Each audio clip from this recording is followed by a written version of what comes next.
സമഗ്ര മേഖലയിലും നേട്ടം കൈവരിച്ച് താഴേക്കോട് ഗ്രാമപഞ്ചായത്ത്. ആരോഗ്യ, വിദ്യാഭ്യാസ, അടിസ്ഥാന സൗകര്യ മേഖലകളിൽ വൻ മുന്നേറ്റമാണ് 5 വർഷം കൊണ്ട് പഞ്ചായത്തിന് നേടാൻ സാധിച്ചത്. പട്ടിക വിഭാഗക്കാർക്ക് അനുവദിച്ച ഫണ്ട് മുഴുവൻ ചെലവഴിച്ചതിന് സംസ്ഥാന തലത്തിൽ അവാർഡ് നേടിയത് വലിയ നേട്ടമാണ്. ലഭ്യമായ എല്ലാ ഫണ്ടുകളും 90% ചെലവഴിക്കാൻ പഞ്ചായത്തിന് കഴിഞ്ഞു. ലൈഫ്, മാലിന്യ നിർമ്മാർജ്ജനം, അതിദാരിദ്ര്യ മുക്ത കേരളം, സാമൂഹ്യക്ഷേമം എന്നിവയിൽ എല്ലാം ഒന്നാമതാകാൻ പഞ്ചായത്തിന് കഴിഞ്ഞു. അർഹരായ മുഴുവൻ പേർക്കും ലൈഫ് പദ്ധതിയിൽ വീടുകൾ അനുവദിച്ചു. 849 വീടുകളാണ് 5 വർഷത്തിനിടെ പഞ്ചായത്തിൽ നിർമ്മിച്ചത്. മാലിന്യ നിർമ്മാർജ്ജന രംഗത്തും അഭിമാനകരമായ നേട്ടം സ്വന്തമാക്കാൻ പഞ്ചായത്തിന് കഴിഞ്ഞു. ജില്ലയിലെ മികച്ച ഹരിത കർമ്മസേന പ്രവർത്തിക്കുന്നത് താഴേക്കോടാണ്. വിദ്യാഭ്യാസ രംഗത്തും മാതൃക തീർക്കാൻ പഞ്ചായത്തിന് കഴിഞ്ഞിട്ടുണ്ട്. 15 സെന്റ് സ്ഥലത്ത് 1 കോടി ചെലവിൽ നിർമ്മിച്ച ബഡ് സ്കൂൾ സംസ്ഥാനത്തിന് തന്നെ മാതൃകയാണ്. വിദ്യാർത്ഥികൾക്ക്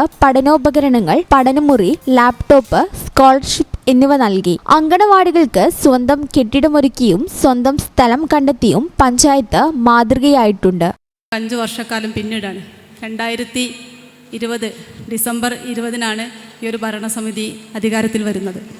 അപ്പോൾ ഈ 5 വർഷക്കാലം പിന്നിടുമ്പോൾ അപ്പോൾ ഒരു തിരിഞ്ഞു നോട്ടമാണ് ഈ ഒരു വികസന സദസ്സ് കൊണ്ട് ഉദ്ദേശിക്കുന്നത്. വളരെ മനോഹരമായിട്ടുള്ളൊരു പരിപാടിയാണ് നമുക്ക് സർക്കാർ മുന്നോട്ട് വെച്ചിട്ടുള്ളത്. അപ്പോൾ ഒരുപാട് വികസന നേട്ടങ്ങളോടൊപ്പം തന്നെ പോരായ്മകളുണ്ടാവും. അപ്പോൾ അതും ചർച്ച ചെയ്ത് ഇനി മുന്നോട്ട് വരുന്ന പുതിയൊരു ഭരണസമിതിക്ക് ആ ഒരു വിടവ് നികത്തിക്കൊണ്ട് മുന്നോട്ട് പോവുക എന്നുള്ളൊരു ഉദ്ദേശം കൊണ്ട് സർക്കാർ ഉദ്ദേശിക്കുന്നുണ്ട്. ഈ ചാനൽ ന്യൂസ് മലപ്പുറം. ഞങ്ങളെപ്പറ്റി നിങ്ങൾക്കല്ലേ കൂടുതൽ അറിയുന്നത്? പരിശുദ്ധിയുടെ സുവർണ പാരമ്പര്യം. Hayath golden diamonds, Valanchery.